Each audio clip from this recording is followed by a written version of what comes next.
Alright, welcome back. Another video by jmadden. Get you up to speed on the tank's current state. Here's a shot of the tank at day 182, roughly 2 weeks after adding 45 pounds of Fiji premium live rock. And the tank overall is doing really well.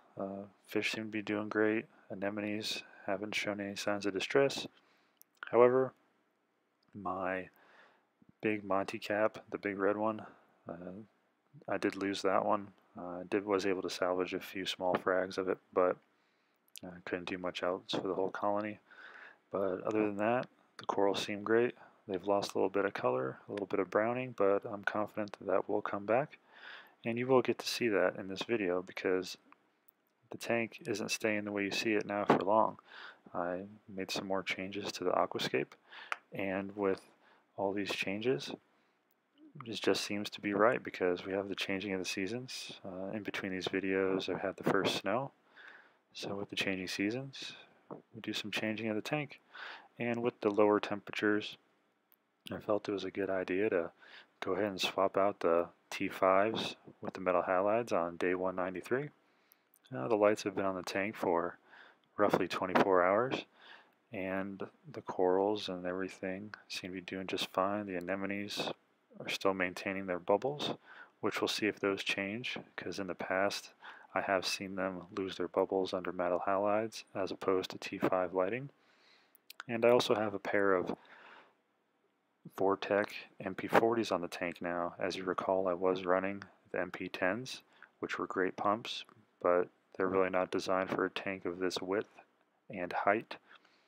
So I had to upgrade, and as you all know, I've been really wanting MP40s for quite some time, and an opportunity presented itself, and I took full advantage.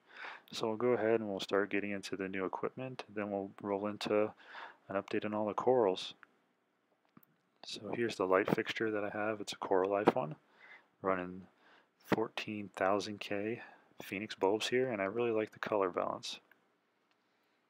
I've got some really strong surface agitation going on here, and a standing wave being made by the two Vortex.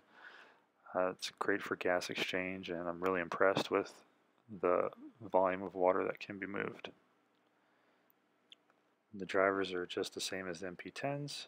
I'm running them on nutrient transport mode with my own wave uploaded on the 10th dot of 12, which is roughly 83%. And it really makes for a nice standing wave. Overall, the quality of these pumps is just awesome. When you hold it, you can just feel the weight of it. It's got a metal housing with a rubber spacer here, which I currently have set to 1/2 inch glass thickness. Just a very attractive looking pump. On the wet side here, I was really impressed with the undertow that this creates. It's very strong, but at the same time, the water that's being pushed out is gentle and not blasting like at one particular point. So here's just a shot that I wanted to give you all, show you the wave that's being made. It's roughly about 1.5 inches at the end of each tank, and it makes for a nice rocking motion, which you can see with that green toadstool leather there in the background, and the up and down motion of the wave.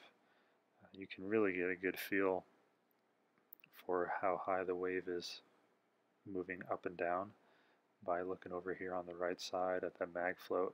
You can just see how the water goes up and down, touching the mag float. This is just a cool shot I wanted to take and share with you. It's really exhibiting the colors nicely, and I always like taking a look at the tank from a different perspective. And as I pan down here and you can see the reflection on the glass, it just kind of makes for a really interesting effect. Here's another shot from the opposite side of the tank. This would be the right side, and you can kind of get a quick glimpse here of some of the corals, primarily SPS over here, and I'll go into further detail and show you close-ups of all the corals. Here you can see the bubble tip anemones swaying back and forth. I really like this, the way it looks. It actually keeps my anemones kind of small instead of inflating, because when I do turn off the pumps, they do expand to crazy sizes. Here's a quick shot of a Palythoa that just started randomly growing many months ago, about 7 or 8 months ago. on the side of this particular coral here. And it's turned into a nice little piece, growing off there, a little bonus coral. And then here's my Acropora, the tricolor valida, one of my favorite SPS corals. I used to have one, and here I have another, and it's really taken off. Here's one of my acans, and this one is doing really well, and people say they need low flow, but as you can see, this thing is really getting blasted in. It's just looks perfect. Great piece. My Blastomussa wellsi here has put on about 20 new polyps since I purchased it, and the green inside them just glows underneath the moonlight LEDs. This is just a random SPS that I've had for a while. It's got a nice aqua blue color and has steadily been growing over time, putting off smaller buds or branches. And the Montipora digitata, the purple one, is doing really well, just encrusting like crazy. Can't believe how much this base has grown. And I have some Palythoa grandis here from my 60-gallon back in the day. They've traveled with me and done really well. And there's a little green leather coral there, which is pretty cool too. And my favorite LPS coral, the Symphilia wilsoni, has just grown so much. It's looking really good. And this Acropora is doing really well too, growing and coloring nicely. The Ricordea humus have just really taken off. They've become many. There's at least 20 of them now, and I did start out with one and one little baby. And this is another Acropora that I have. It resembles a red planet. It may be, but I'm just going to call it a tabling acro. A nice green base with pink highlights all around. And I'm looking forward to see how this colors up underneath the metal halide. This is one of my other acans. If you've been following along, this thing has grown quite a bit since I first got it, and it's just looking gorgeous in the current.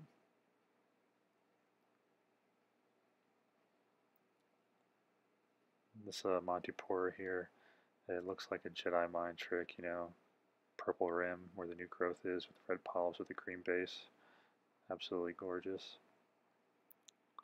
Here's my Zoa garden, or lack of. I've only got 3 different varieties, but all of them are unique and very different in coloration, which is what I was trying to go for.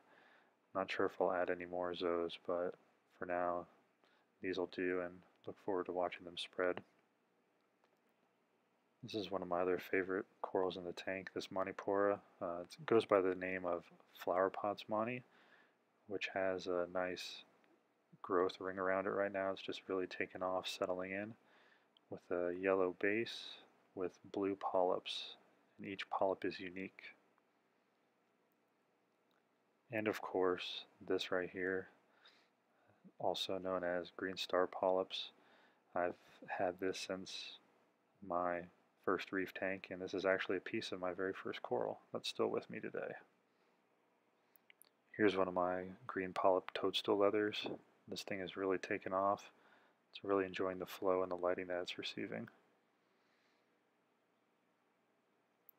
This is my Red Planet frag.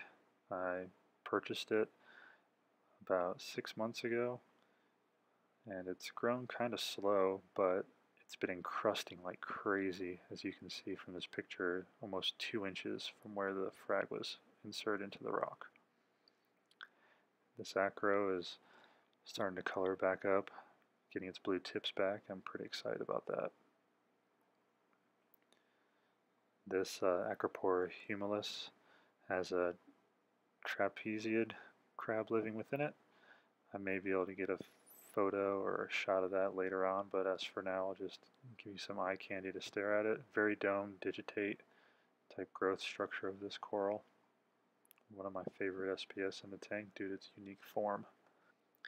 And this is the small frag of acan that I received when I bought the Symphilia wilsoni.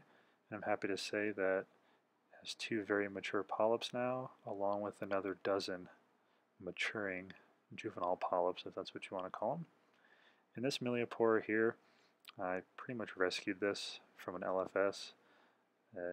I'll go into greater detail when I get a little more time, but I'm really confident that this coral will start showing better polyp extension and start to color up. I just want to give you a shot of my 2 serpent stars and just a little look at my sand bed here. You can see all the worms, all the little mysis shrimp and copepods running around. Great addition to my cleanup crew and very effective, as this is the area where most food does tend to settle within the system. I do have 2 peppermint shrimp that are part of my cleanup crew as well, and I'm happy to say that they're both doing well and have both molted 2 times since introduction to the system, and a great part of the cleanup crew as well. And I do have a new fish, or should I say 2, a couple of cardinal fish. They're currently at opposite ends of the tank, but they do hang out sometimes. And of course my Naso tang, which has really colored up. I mean, he was just a gray, boring color, but he's got a nice mask happening, and good colors around his fins, some nice blue and yellow. And of course, as you know, I've had this purple tang now for a year, and it has grown considerably, close to 4 inches now. And my flame angel, which is doing really well too. Since having better surface agitation and gas exchange in the tank, his color has brightened considerably. And of course my spawning pair of clownfish, which I've had for about 3 years now, doing well and spawning regularly. So they're happy, I'm happy, the tank is happy. Over here is the other cardinal fish.